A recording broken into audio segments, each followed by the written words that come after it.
Hello, everybody, and welcome once again to Life with Mona. Today, like I said, we're speaking with Barnabas Achoki, who is a marriage and relationship coach. And we're talking predominantly about divorce and separation, which is something that has been going on and is going on a lot in Kenya today. Is that correct? Yes. We've now become a society where this is something that is inevitable, not inevitable, but something that we need to talk about. Mm-hmm. So I want us to go into specifics because I know a lot of people are talking about divorce right now. Yes. One of the things I find perhaps missing in some of our conversations is the male perspective of it. Yes. Predominantly because women talk.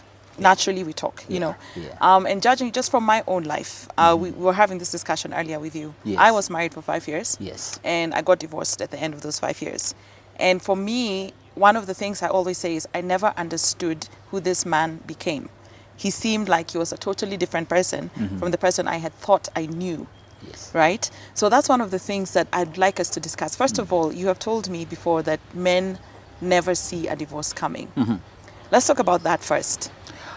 I guess as men, we are more focused on what we do. Men are task-oriented. Yeah. So I can see when I'm about to lose my job. I'll sense when I'm not performing well at a place of work, and that will really disturb me. Yeah. But in the home, we sometimes think it's, oh, she's just nagging, she's nagging. And anyway, by the time you're getting to a place of divorce, there's been a lot of nagging and nagging Yes. and nagging. Yes. So you're thinking it's one of those. Yeah. It's one of those. Yeah.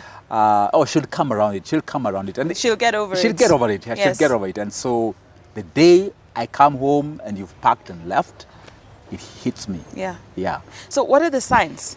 Like for me, I think kind of like what you're saying. For me, my signs was because we were living apart at the time. Okay. He was in the UK, I was here. So we, at some point we had like a long distance relationship.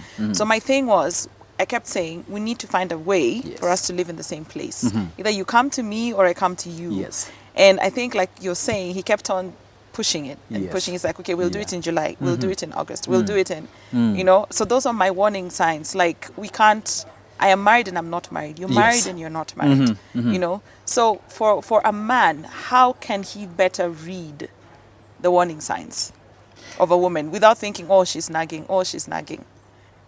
I guess it's very difficult for the man because, you know, we have this thing that, I'll come back, I'll come around. She's upset, so I think of a We'll way go of to making her Mombasa. happy. Yeah, take her for holiday, Yes. bring flowers, or do something. And so I get you back, things are going on well. In fact, Mona, it's amazing because a guy will say, no, I mean, even our sex life was okay until last week. Yeah, you see, those are things that hit, yeah. But you see, because for us guys, we don't think that we Yeah. don't know. I think it's there. It's there, yeah, it's there. So why? I'm coming, I'm eating, I'm Yes. seeing the children, we're having sex, Exactly. we're going to work. Yes. Yeah. And I've realized this. The moment a lady is about to go, Yeah. she even becomes nicer. That's interesting. Yeah. Really? Yes. Because now she's psychologically I know preparing why. you because I she know didn't why. want you to know Yeah. she's leaving. And also, Yeah. she has stopped investing enough. Yes. So whatever it is that you're doing, you're coming home at 4. Yes. Continue. Yes. Yeah, she knows exactly what Yes. she's, yeah. And what you're saying, Mona, is very, very, very important because when somebody becomes indifferent, Yeah. that's the worst. Yeah. It's better somebody you know doesn't like me, Yeah. is not happy with what I'm doing, Yeah. as opposed to when you come to a state of it doesn't matter. Yeah. Okay, so Yes. again, and I think I keep going back to this so that people can live a more real life. Yes. For a woman, if a woman is actually being serious with a Yes, guy and she yeah. really wants to be heard, Yeah. how do men listen and how can you get him to hear you? And I say this because, first of all, women, we can be dramatic. Yes. So perhaps the reason he's taking me for granted is because I have made noise for the last 5 years. Yes. Therefore, okay, but how do I get him to know this is serious before I walk out the door? I guess is trying to get him to a place where you can talk and then without much drama, Yeah. very composed. Just that's how a man talks. Yes. Just make facts, bring out the facts. Yeah. Yeah. Don't go so much to the emotion. Just Yeah. bring out the fact and say because of this and this and this, Yeah. I have reached this place and now I am. Unless things change, Yeah. I am leaving. Yeah. Do you tell him? Do you tell him how you want things to change, or you just say, "Listen, we don't spend time together. I feel you're not a part of this family. I think this, and Yes. you leave it at that?" Or do you say, "I would like this"? first you begin there and then say, what would you, he's the one who asks, okay, what do I do? Men will say that. Yeah. What do you want me to do? And sometimes it's true because, look, a man, and I tell ladies this, as long as I've been providing for you, I'm working hard. In fact, the reason I'm not with you is I am going out to make more money. I'm thinking about our future, and they'll come up with very good plans about the future and everything. And so for that, I need this. Yes. And so when you say that, then okay, so what do you want? So then we can, if he can be brought to his senses, then we can begin to negotiate. Okay. If he doesn't see that, then wow, it's over. Do you think men are more concerned about society and societal pressures than women? Yes. Why? Because of the role, our role. One of the things that divorce does for a man, it affects his ego. Now, I know many times when we use the word ego, we look at it in a negative way. But ego is simply how I see, a sense of my internal sense of how I see myself and how society looks at me. Yes. Naturally, society looks at me as a provider, as the head of the home, as somebody responsible. A leader. A leader, exactly. How are people looking at me? So that's what affects them. And what is the hardest thing usually for a man in a marriage? Like, I know women, we are very vocal about the things we don't like. Yes. You know, you're never at home, the children don't know you, I saw you with Mama Nani the other day, all those things. Yes. What is it for men that's hard in relationships, in marriages? I guess communication. Because the way you want us to communicate to you, we rarely get it. And I think the mistake sometimes ladies make is they want us to communicate to them like a girl. You see, first and foremost, our words are limited. Why is that though? Because you're action-oriented. We're action-oriented. Our brain, the way our brain is wired, you know, or when we come home, again, how do we decompress? We decompress by going into our caves. You decompress by talking. Yes. So the more you are talking, the more I'm going in my cave and get frustrated, and so you come at me and... But why was this a good design? God, I mean, he sat and he thought this is a good design. So there must be a way that's supposed to work where we complement each other. Yes. So how do we get that? It's a good design because you imagine if two of you are stressed and each of you is talking at each other, it can be or nasty. each of you are... Yes. So I keep telling ladies this, give him space. Give him space. But then again, I remind the men, please, just tell her, give me space, I'll be back. 4 magical words for men, I'll be back. I'll be back. Yes. Because sometimes, you see, for a lady, when I'm stepping out and when I go into my cave, I'm afraid. You feel insecure. Yeah, so I chase you. So you chase me. And the more I chase you, the further in you run. The cave, Then at some point, you'll turn around and attack me. Yes. Because you just... Yes. Yeah. Yes. Okay. Yes. So now the divorce has happened, or the separation is happening. Take me through... for me, what I felt was lack of self-worth. Completely, as a woman. You feel unattractive, you feel unwanted, you feel you have failed.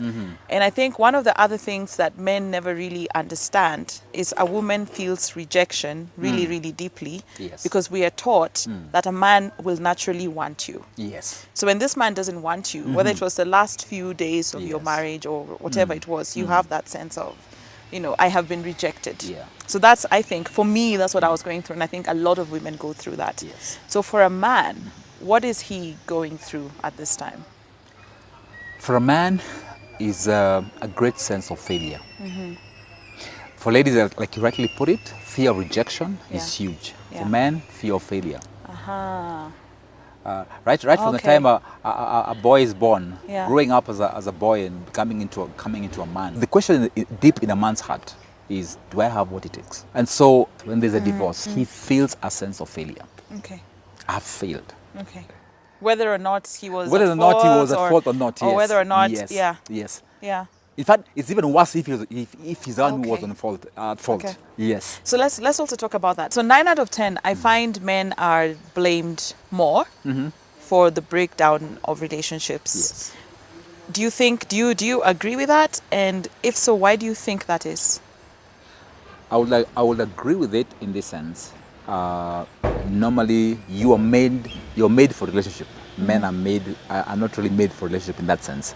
We are more task oriented. So it's very rare that a man will realize that something is amiss in the relationship, Yeah. ladies will pick it very fast. A lady will always want to be told, I love you. A guy, you know, it doesn't matter. I said it 6 He years said ago. it 6 years ago. I know you love me, so I'm okay. Yes, I'm okay. So I don't yes. need that validation. I don't need that validation. But what validation does a man then need? From the woman is respect. Okay. But real validation for the man comes from a father figure in him. Wow. Yes, and that's why it's very, very important for father and sons. Right. Yes, affirmation from another man. Now, may not necessarily be a father, Yeah. but a coach. What about peers? A mentor, peers, Yeah. a boss. Wow. All that is very, very important. A man hungers for that. Okay. And sometimes the problems we're having with our wives in the home is because of that lack of validation. I see. Yes. I see. So this thing of a man, he goes to the bar, Yes. for instance, or Yes. he's hanging out with the boys. Yes. Is that what he's doing? Yes. He's getting that. He's getting validation. How do men, what's the word? How do they manifest? Yes. Yeah, their brokenness. Okay. Yeah.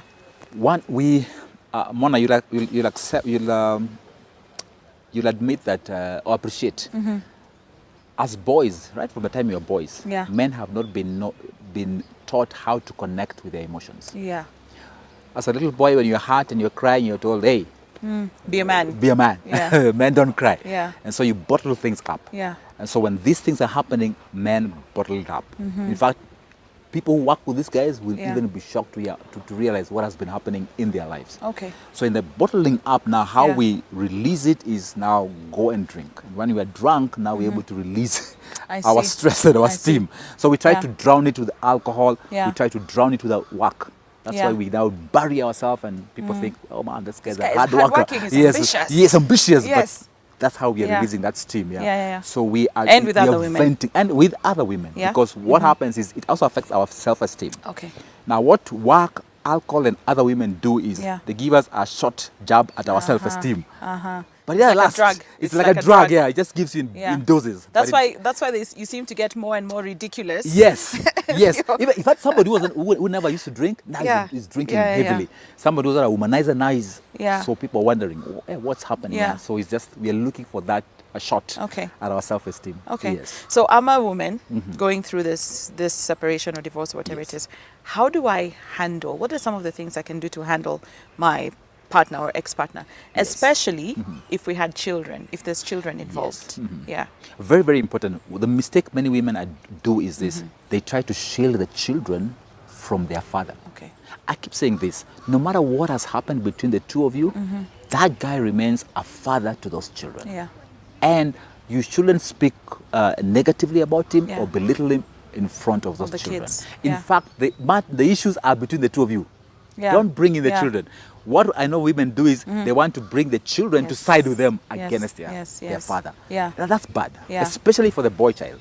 That's true. Yeah, it's That's true. a dangerous trend. Yeah. So no matter how much you've been hurt by this guy, try to allow him to have time with your children. You can now again, divorce doesn't have to be violent Okay. or a bad thing. An Acrimonious. ugly- It doesn't have to be acrimonious, acrimonious. Yes. Thank you. I was looking for Yeah. that. Acrimonious. It can be civil. Yeah. You see, the fact that you've decided you're not going to be together, that's Yes. okay. That's enough. Yeah. Why That's continue as fighting? bad as- That's as bad as it can it's be, gonna yes. get. Why Yes. continue fighting? Yes. So now let's Yeah. sit down and agree on how are we going to co-parent these Yeah. children. Yeah. So what brings about the acrimony between two people who have been friends, who have been intimate, who were expecting to spend the rest of their lives together? For me, I think what I felt the most was a sense of betrayal, right? But I think for us, by the time it happened, there was all that, the pain and everything. But I was at the point where I didn't even want to fight. You know, Yeah. I was like, you know what, you want this? Okay, fine, let's do it. Okay. But then when people are now really at each other's throats, what is the core behind that? They are both hurting. Betrayal is there, and then they are both hurting. Hurting people hurt others. Yeah. And so out of the heart, they are... Just say that again, because I think that's very powerful. Yes, hurting people hurt others. Wow. Yeah, so because you're hurting, the man also is hurting. As much Yeah. as people don't think that, Yeah. but the man also is hurting. Yeah. So what we advise people is this: please seek counseling. Now, the mistake people have is this: they think counseling means we have to be together. No, Yeah. no. Okay. Just let's seek counseling so that, and now even in the courts in the law of Kenya, Yeah. they're allowing for mediation. Okay. as another way. So instead of fighting in court, Yeah. seek a mediator so that you process this thing with somebody else. Yeah. That helps to cool the temperatures Yeah. and helps you to be very objective. Yes. And by the time you're through that process, now you're looking at things objectively. Yes. There's no feelings. Yes, yes, so we're yes, looking yes, at things yes. This has objectively. Yes, happened. we just agree it Yeah. could work. So we are going our separate ways, Yeah. but we have these children between Yeah. us. We have this property between us. How do we go about this?